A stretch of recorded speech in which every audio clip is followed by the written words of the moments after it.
میں نے آج سے کوئی 11 دن قبل کراچی ہی میں فاران کلب کے زیر اہتمام ایک خاصے بڑے اجتماع سے خطاب کرتے ہوئے قرآن مجید کا فلسفہ شہادت بیان کیا تھا۔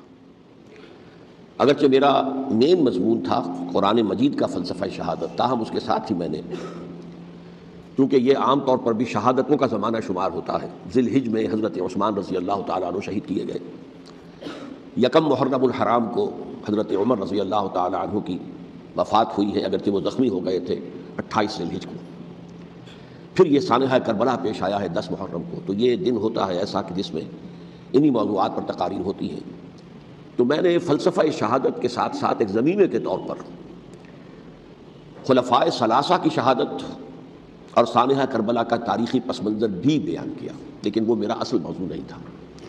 اصل وقت صرف ہوا تھا قرآن کا فلسفہ شہادت میں، اور دوسرے یہ کہ ان تاریخی پس منظر کے بیان میں بھی ظاہر بات ہے کہ سانحہ کربلا تک پہنچتے پہنچتے وقت بھی ختم ہو رہا تھا اور میری ہمت بھی اب جواب دے رہی تھی، اس لیے اس کا ذکر بہت ہی اجمال کے ساتھ ہوا تھا۔ اس کے اگلے ہی روز ٹیلی ویژن کے زیر اہتمام ایک مذاکرہ ہوا، اور وہ مذاکرہ جو ہے وہ پھر ٹیلی کاسٹ کیا گیا ہے عین یوم عاشوراء کو، 10 محرم الحرام کی شب۔ اس کے ضمن میں ایک تو وعدہ خلافی کی جو اس پروگرام کے کمپیئر ہے انیق احمد صاحب، انہوں نے، اور میں نے اسی وقت پروگرام کے خاتمے پر ان سے یہ شکایت کر دی تھی کہ انہوں نے مجھے جو عنوان بتایا تھا وہ تھا قرآن کا فلسفہ شہادت۔ تو ظاہر بات ہے کہ ذہناً میں اسی کے لیے تیار ہو کر گیا تھا، لیکن وہاں انہوں نے جب شروع کی محفل تو وہاں پر انہوں نے عنوان بیان کیا امام حسین علیہ السلام کی شہادت۔ اب یہ اگرچہ یقیناً ان میں باہمی تعلق تو ہے، لیکن یہ کہ بہت کافی فرق ہے کہ ایک آپ فلسفہ شہادت سے چل کر اور شہادت حضرت حسین رضی اللہ تعالیٰ عنہ تک پہنچے، اور ایک یہ ہے کہ اصل موضوع ہوئی ہے۔ بہرحال جو بھی اس وقت، تو اب ظاہر بات ہے کہ کوئی اور شکل نہیں تھی، جو بھی گفتگو ہوئی اس میں نے پورا حصہ لیا، لیکن دوسری ذاتی انہوں نے یہ کی کہ اس میں سے میرے بیان کے بہت سے حصوں کو حذف کر دیا۔ اس کاٹ چھانٹ سے ایک تو میرا نقطہ نظر پورے طور پر قارئین یا ناظرین کے سامنے نہیں آ سکا، سامعین کے سامنے نہیں آ سکا، اور دوسرے اس سے کچھ مغالطے بھی پیدا ہوئے۔ تو میں نے یہ سوچا کہ اب یہاں اس جمعے میں میں ان کی وضاحت کر دوں، اسی لیے باصرار میں نے یہ موضوع رکھوایا کہ سانحہ کربلا کا تاریخی پس منظر کیا ہے۔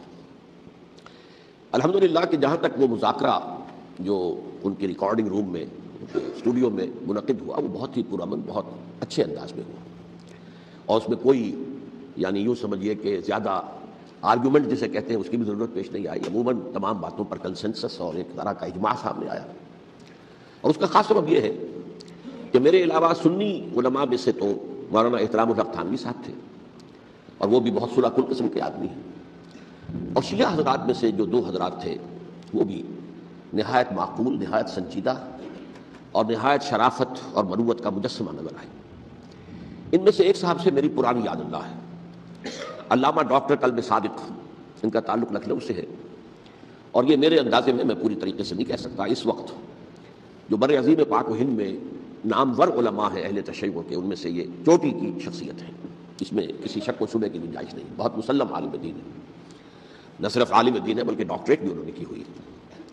دوسری بات یہ کہ یہ بھی لکھنؤ کے رہنے والے تھے، اور مولانا سید ابو الحسن علی ندوی رحمۃ اللہ علیہ وہ بھی لکھنؤ کے، رائے بریلی کے رہنے والے تھے جو 40-45 میل دور ہے، لیکن ان کا اصل مرکز تو آپ کو معلوم ہے دارالعلوم ندوۃ العلماء لکھنؤ۔ تو ان کے ساتھ ان کے بڑے ہی برادرانہ تعلقات ہیں، ایک دوسرے سے بڑی محبت، اور مولانا علی میاں رحمۃ اللہ علیہ بھی ان کے اجتماعات میں جا کر شریک ہوتے رہے ہیں۔ انہوں نے ایک فقرہ بھی نقل کیا مولانا علی میاں رحمۃ اللہ علیہ کا کہ آج ہمیں کوفے اور دمشق کی طرف دیکھنے کی ضرورت نہیں ہے بلکہ کربلا کی طرف دیکھنے کی ضرورت ہے۔ تو بہرحال مولانا علی میاں رحمۃ اللہ علیہ کو جو خاص تعلق تھا حضرت علی رضی اللہ تعالیٰ عنہ کی ذات کے ساتھ، اس پر تو ان کی ایک عظیم تصنیف جو ہے حضرت علی کی سیرت مطہرہ پر وہ خود دلالت کرتی ہے۔ تو علامہ ڈاکٹر قلب صادق جو ہے وہ ایک تو اہل تشیع کے چوٹی کے علماء میں سے ہیں، مولانا علی میاں کے ساتھ ان کے برادرانہ تعلقات، خود میرے ساتھ ان کا معاملہ یہ رہا۔ اس کی وجہ کیا ہے کہ یہ اتحاد بین المسلمین کے بہت بڑے داعی اور علم بردار ہیں۔ شیعہ سنی جو ہے منافرت اور مخاصمت کی بجائے چاہتے ہیں کہ مفاہمت ہو اور قرب ہو اور غلط فہمیوں کا ازالہ۔ اسی وجہ سے ان کی خصوصی نظر عنایت مجھ پر رہی ہے۔ مجھے یہ تو پوری طرح یاد نہیں کہ کراچی میں بھی ان سے ملاقات ہوئی تھی یا نہیں، لیکن ایک مرتبہ لاہور تشریف لائے تھے اور وہاں مجھ سے ملاقات ہوئی۔ پھر ایک مرتبہ میں نیو یارک میں تھا اور اتفاقاً ان کا بھی وہیں پر قیام تھا یا تشریف آوری ہو گئی تھی، تو وہاں بھی بڑی مفصل ملاقات کے لیے وہ تشریف لائے تھے۔ پھر میرا جو ایک کتاب کہہ لیں درمیانی شے ہے، شیعہ سنی مفاہمت کی ضرورت اور اہمیت، اس کے یہ باقاعدہ مبلغ رہے ہیں، اس کے بہت سے نسخے انہوں نے منگوا کر اپنے طور پر یہاں محرم الحرام کی جو ان کی مجالس ہوتی ہیں، اس مرتبہ بھی اسی کے لیے تشریف لائے ہوئے تھے، تو اس کے اندر انہوں نے اس کا تعارف کرایا، اس کی تعریف کی، اور اس کے بہت سے نسخے جو ہے وہ فروخت کروائے۔ تو یہ میں نے اصل میں آپ کے سامنے ایک پس منظر رکھ دیا ہے اس شخصیت کا کہ جو اس میں میجر ریپرزنٹیٹو تھے اہل تشیع کی طرف سے۔ انہوں نے ایک نکتہ جو بیان کیا، واقعہ یہ ہے کہ میرا ذہن بھی ادھر منتقل نہیں ہوا تھا اس سے پہلے، انہوں نے فرمایا کہ یہ اللہ کے راستے میں شہید ہو جانے والے کو جو اللہ کے راستے میں قتل ہو جائیں، سورہ بقرہ میں تو فرمایا انہیں مردہ مت کہو، وَلَا تَقُولُوا لِمَن يُقْتَلُ فِي سَبِيلِ اللَّهِ أَمْوَاتٌ بَلْ أَحْيَاءٌ وَلَٰكِن لَّا تَشْعُرُونَ، وہ تو زندہ ہیں لیکن تمہیں ان کا شعور نہیں۔ لیکن سورہ آل عمران کے اندر جو آیت آئی ہے وَلَا تَحْسَبَنَّ الَّذِينَ قُتِلُوا فِي سَبِيلِ اللَّهِ أَمْوَاتًا بَلْ أَحْيَاءٌ عِندَ رَبِّهِمْ يُرْزَقُونَ، ہرگز مت سمجھنا ان کو جو اللہ کی راہ میں قتل ہو جائیں کہ وہ مردہ ہیں، وہ زندہ ہیں، اپنے رب کے پاس سے رزق پا رہے ہیں۔ تو انہوں نے کہا کہ اللہ تعالیٰ کی راہ میں قتل ہو جانے والوں کو مقتول کہنا ہی نہیں، سمجھنا بھی غلط ہے، دل سے بھی بات جو ہے وہ یہ نہیں ہونی چاہیے کہ وہ مردہ ہے، بلکہ وہ زندہ ہے، اس شد و مد کے ساتھ۔ وَلَا تَحْسَبَنَّ، ہرگز نہ سمجھنا ان کو جو اللہ کی راہ میں قتل ہو جائیں کہ وہ مردہ ہے، وہ تو زندہ ہے، اپنے رب کے پاس سے رزق پا رہے ہیں۔ اس طرح میرا ذہن نہیں گیا تھا، میں اس کو تسلیم کر رہا ہوں۔ دوسرے جو شیعہ عالم دین تھے، مجھے ان کا پورا نام مستحضر نہیں ہے، نقوی صاحب، وہ بھی ڈاکٹر بھی ہیں اور عالم دین ہیں، وہ بھی تھے، اور وہ بھی بہت ہی یوں سمجھیے کہ یعنی دلیل کو تسلیم کرنے والے اور بہت ہی معقول انداز میں گفتگو کرنے والے تھے۔ بہرحال جب وہ مذاکرہ شروع ہوا تو سب سے پہلے ڈاکٹر قلب صادق صاحب کو دعوت دی گئی کہ وہ اظہار خیال کریں۔ انہوں نے انہی 2 آیتوں کے حوالے سے جو بھی میں نے بیان کی ہے، ایک نکتہ بھی بیان کیا، کچھ اور باتیں بھی بیان کی۔ اس کے بعد جب میری باری آئی تو میں نے کہا کہ مجھ سے کچھ اور سوال کیا گیا تھا، لیکن میں نے کہا کہ میں پہلے بات وہیں سے شروع کرنا چاہتا ہوں۔ سوال یہ کیا گیا تھا ڈاکٹر قلب صادق سے کہ قرآن کا فلسفہ شہادت کیا ہے، تو میں نے کہا جو سوال آپ نے ان سے کیا تھا میں اس کے جواب سے اپنی بات شروع کرنا چاہتا ہوں۔ کہ میرے نزدیک قرآن مجید میں اللہ کی راہ میں قتل ہونے کے لیے لفظ شہادت آیا ہی نہیں ہے۔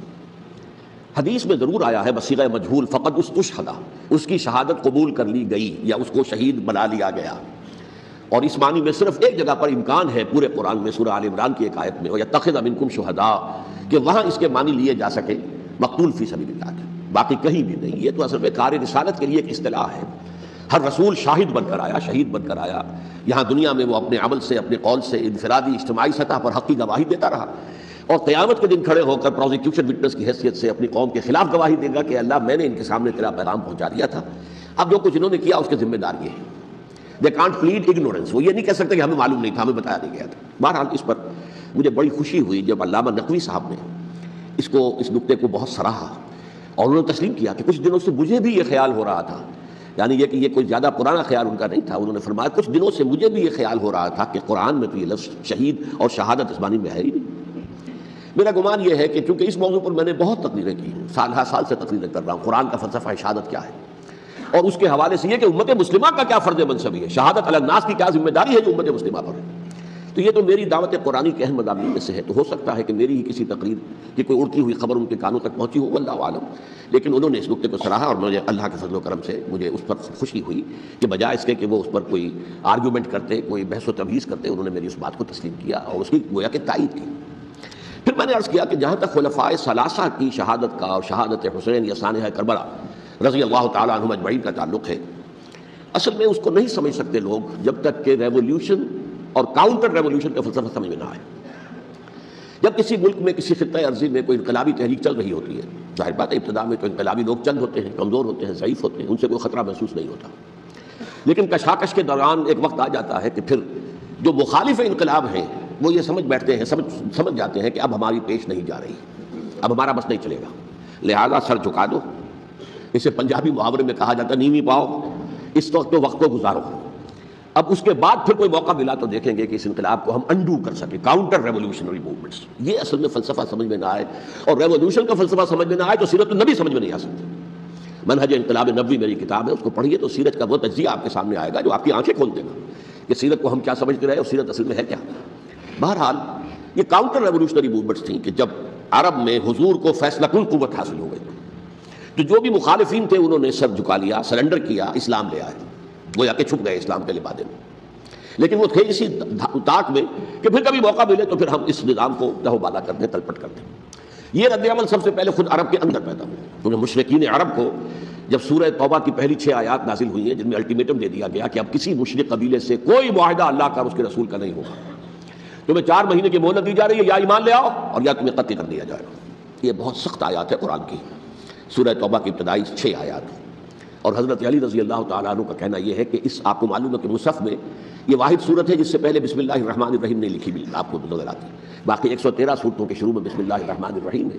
تو کیا وجہ ہے یہاں کیوں نہیں ہے؟ حضرت علی کا فرمانا ہے کہ یہ صورت تو تلوار ہاتھ میں لے کر اتری ہے، اور بسم اللہ الرحمن الرحیم میں اللہ تعالیٰ کے 2 اسماء ہیں، الرحمن الرحیم، تو یہ گویا کہ اس سے متضاد صورتحال ہے کہ اب تمہارے لیے آخری موقع ہے، یا ایمان لے آؤ اور یا قتل کر دیا جاؤ۔ اس میں ایک تیسری گنجائش خود بخود نکلتی تھی، یا یہ ملک چھوڑ کر چلے جاؤ، اور ایسا بہت سے لوگوں نے کیا بھی، لیکن اکثر لوگوں نے گردن چکائی۔ لیکن رد عمل ظاہر ہوا، ایک تو مرتدین کھڑے ہو گئے جنہوں نے نئی نبوتوں کو مان لیا، ایک مانعین زکوٰۃ کھڑے ہو گئے کہ ہم زکوٰۃ تمہیں نہیں دیں گے۔ یہ رد عمل تھا مشرک عرب کا، مشرکین عرب کا۔ اور حضرت ابوبکر رضی اللہ تعالیٰ عنہ کے دفتر فضائل کا یہ بڑا اہم باب ہے، ود این آئرن فسٹ، حالانکہ وہ بہت رقیق القلب، کمزور ضعیف الجسہ انسان تھے، لیکن یہ کہ عظیمت کوہ ہمالیہ جو ہے ان کے اندر ظاہر ہوئی ہے، ود این آئرن فسٹ انہوں نے ان ساری جو رد عمل کی جو تحریکیں تھی انہیں کچل کر رکھ دی، اور پھر پورے عرب کو گویا کہ اثر نو اس میں اسلام کے نظام کو کنسالیڈیٹ کر کے حضرت عمر کے حوالے کر دیا رضی اللہ تعالیٰ عنہ۔ حضرت عمر کے زمانے میں جو جنگیں ہوئیں اس میں سلطنت روما جو ہے، جو اس وقت کی 2 سپر پاورز تھیں، سلطنت روما قیصر روم، ہیرکلیس ہرقل تھا اس وقت کا جو رومی جو قیصر روم تھا، حکمران تھا، شہنشاہ تھا، اور دوسری طرف ایرانی مملکت تھی، خسرو پرویز تھا۔ لیکن یہ کہ عیسائیت کے ساتھ اسلام کا اس طرح کا تصادم نہیں ہوا تھا حضور کے زمانے میں، بلکہ نجاشی رحمۃ اللہ علیہ نے تو مسلمانوں کو پناہ دی تھی۔ مقوقس پیٹریارٹ جو تھے اس کے الیگزینڈریا کے، انہوں نے حضور کے جو نامہ مبارک گیا تھا اس کا بہت اکرام کیا، تکریم کی، تحفے بھیجے حضور کی خدمت میں۔ ہرقل نے بھی کوشش کی تھی کسی طریقے سے، جیسے کوئی 250 برس پہلے یا 300 برس پہلے، 300 برس پہلے جیسے کانسٹنٹائن جو ایمپرر تھا روم کا، اس نے عیسائیت قبول کی تھی اور ساری سلطنت عیسائی ہو گئی تھی، لہذا اس کی سلطنت باقی رہی، اس کی حکومت باقی رہی۔ اسی طرح ہم سب مسلمان ہو جائیں، لیکن اس میں وہ ناکام ہو گیا۔ لیکن یہ کہ کوئی اس نے کنفرنٹیشن نہیں کی حضور سے۔ البتہ ایران کا معاملہ یہ تھا کہ اس کے پرخچے اڑ گئے، اس نے حضور کے نامہ مبارک کو چاک کیا تھا، حضور نے فرمایا جب اطلاع ملی کہ اس نے اپنی سلطنت کو چاک کر دیا ہے، اس کے ٹکڑے کر دیے۔ بہرحال وہاں رد عمل شدید تھا، اور ایرانی جان لیجئے کہ ان کے اندر بہت اسٹرانگ نیشنلزم ہے، آج بھی ہے اسٹرانگ نیشنلزم، لہذا ان کے ہاں رد عمل شدید تھا۔ ان کی تو سلطنت ختم ہو گئی، نسیہ منسیہ ہو گئی، وجود نہیں رہا۔ لہذا وہاں سے جو کاؤنٹر ریولوشن شروع ہوا ہے وہ پھر ہرمزان جو ایک بہت بڑا جرنیل تھا، اس نے بڑی عیائی کے ساتھ اپنی جان بچائی تھی۔ یہ بڑا دلچسپ واقعہ ہے کہ وہ یعنی کنڈیمڈ تھا اسلامی حکومت کی طرف سے، خلافت کی طرف سے، کہ وہ جہاں بھی پایا جائے اس کو قتل کرنا ہے۔ حضرت عمر کی عدالت میں لا کے پیش کیا گیا، حضرت عمر نے کہا یہ واجب القتل ہے، قتل کر دو اس کو۔ اس نے کہا اچھا مجھے ذرا پانی پلا دیجیے۔ حضرت عمر نے فرمایا ٹھیک ہے پانی لاؤ، پانی دے دو۔ پانی کا کٹورا کہ مجھے پہلے ضمانت دیجیے کہ جب تک میں یہ پانی نہ پی لوں مجھے قتل نہیں کیا جائے گا۔ ہاں ہمارا وعدہ ہے۔ اس نے وہ کٹورا پھینک دیا پانی کا، کرو مجھے قتل کیسے کرو گے، میں نے وہ پانی تو نہیں پیا۔ اس سے اپنے آپ کو بچایا اس نے۔ بہرحال آپ اختلاف کر سکتے ہیں کہ حضرت عمر کو اس عذر کو قبول نہیں کرنا چاہیے تھا، لیکن بہرحال ان کی اپنی مروت اور شرافت تھی کہ اپنے وعدے کا پاس کیا۔